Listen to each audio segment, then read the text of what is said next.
So, what are we gonna do tonight, O.C.G?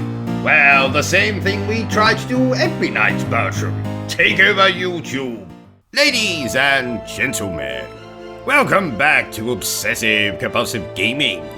I am the Obsessive Compulsive Gamer, and this is my review for Tomb Raider 2013. Also known as the Tomb Raider Reboot, also known as Tomb Raider Definitive Edition. So dear viewer, if you would be so kind, don't you dare forget to subscribe to this channel and like this video.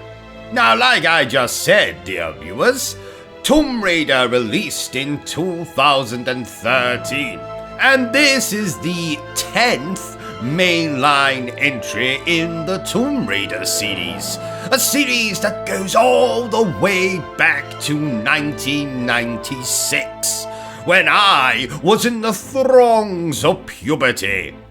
And instead of sporting the bushy, masculine beard that I have today, in 1996, I had a beard that was constructed entirely using black felt tip pen.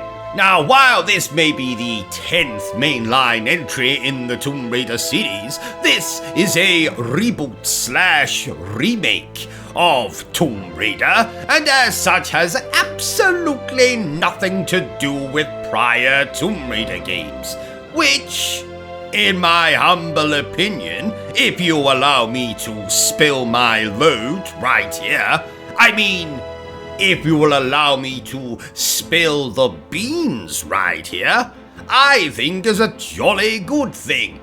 The ladder in this game, the Tomb Raider Reboot, is much better written, more human, more relatable, and ultimately more sympathetic than the pointy-breasted, pixelated object of men's desires like the old Lara Croft was.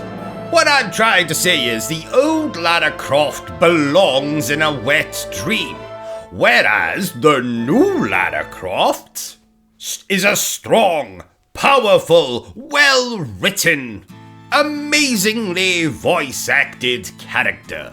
So if you're asking me which I prefer, I'm going to say reboot Lara Croft. So, now that we got that out the way, and I pissed off all the beloved Tomb Raider fans, let's continue with the review. So, story.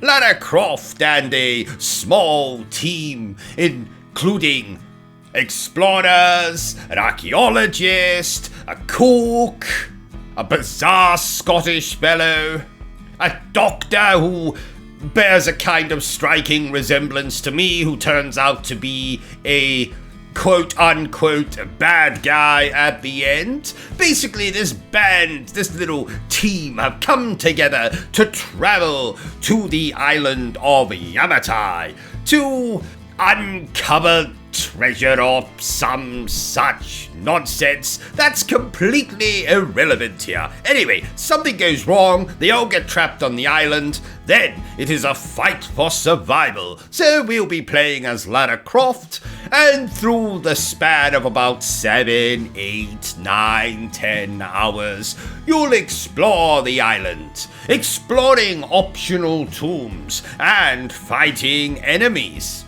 And thankfully, unlike the original Tomb Raider, which thought it would be realistic to have fucking dinosaurs in it, this Tomb Raider is much more grounded. So you'll spend most of your time fighting human enemies. And while there is a kind of supernatural presence in the game, particularly with the final boss, I never found it to be completely and utterly ridiculous like the Jurassic Park enemies of the original Tomb Raider.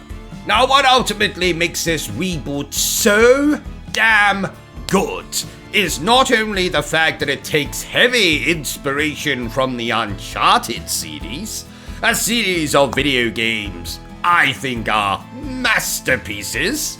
It not only makes Lara a more human, relatable character, but it makes exploring, running, jumping, climbing, the fighting, the shooting, the solving of the puzzles, it makes it all so damn fun.